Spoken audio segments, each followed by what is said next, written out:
Alright, so this is the next lesson in the cross system, and we're going to now talk about staying in position rather than shifting around all over the fretboard. So let's talk about how we're going to do that. We're going to do that to start off with using just shape 1 and shape 2. So shape 1 over the A7 and shape 2, if you want to, that's fine. Now when we come to the D, we're going to use shape 2 here. Back to the A. So what did I do there? What I did was, instead of playing shape 2 from the E string, I just shifted it down and played shape 2 from the A string, from this D note. So this is D, isn't it? Root of the D, major third, 5, flat 7. Okay, then back to the A. So when we go up to the E, we're going to shift a tiny bit, just 2 frets up. D, A. So I'm using shape 1 and shape 2 to pretty much stay in position without having to shift up here. I think it's really good that we did this to start off with, this shifting up here, because it outlines the cross system really well. But ultimately, we don't want to be shifting out of position too much. Okay, so we've got shape 1, shape 2 for the D, but off the A string, back to shape 1. Or we could do shape 2 there, over the A, and then over the E, over the D, over the A. Alright, okay, so let's extend this a little bit now. So I'd play around with that quite a lot first, put your blues backing track on, play around with that quite a lot so you're familiar with playing shape 1 and shape 2, but moving that shape 2 to the A string for the 4 chord and the 5 chord. So when I say the 4 chord, I mean the D in this case, and the 5 chord is the E. Okay, so let's go back to shape 1. So what we did with shape 1 over the A chord was we sat it here and then we moved it up, didn't we, for the D chord and the E chord. Well, with shape 2 over the A chord we did it there, and the D chord we just moved it down a string, didn't we? So can we do that with shape 1? If we do this over the D, can we do this? Now hopefully you heard a little bit of a problem there, and that was the problem. The problem is the B string is tuned differently to the other strings. Now this is a bit of a pain in the neck for guitarists. It really helps us play open chords and bar chords, but playing stuff like this, it'd be easier if the B string was tuned the same as the other strings, but it's not. So we've got to do a workaround. So what we've got here is the flat 7, the root. This is now a minor third. So what do we do with a minor third? We slide it a semitone up to a major third. So now we've got this.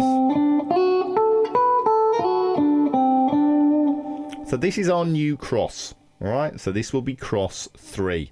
And cross 3 is like an adapted cross 1, if you like. We can still come down there to the 5. Alright, you just got to remember that this is a minor third and you want to slide it up to this major third.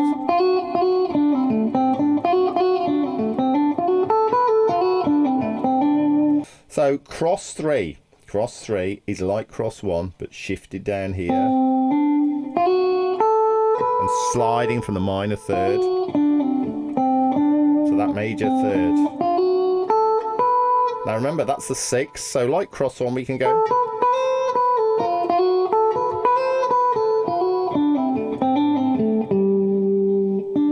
Alright, we can do all that stuff again.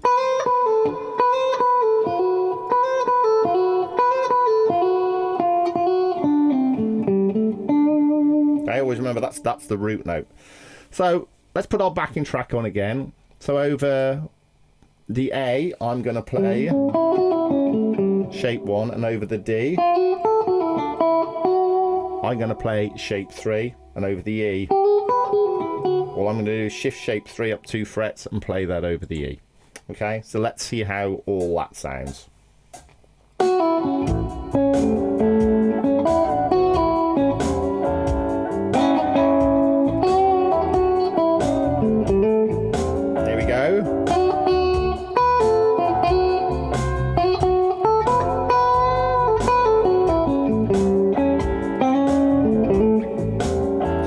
up here.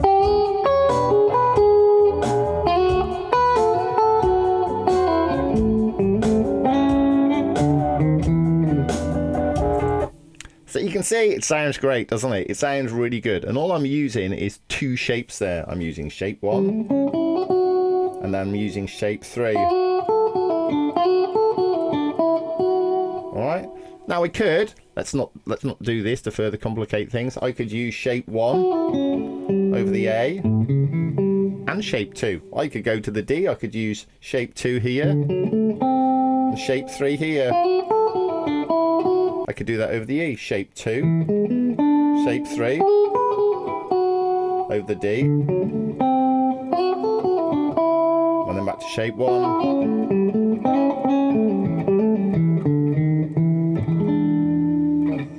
Alright, so try adding those ideas in. So now you should be able to play shape 1 extended, shape 2, and shape 3. Alright. And do all this in little bits, put them together in like I did there. Use shape 1 and shape 3 to put across a backing track, and then add in shape 2, or do maybe shape 3 and shape 2. Don't try and do it all in one go. Maybe try and do 2 shapes across a backing track. Try and think of all the different combinations that you can do and play around with this. All right, so what we're going to do next is we're going to add, we've done shape 1 extended, shape 2, shape 3. We're going to add shape 4 next lesson, which will allow us to stay almost totally in position over this position here.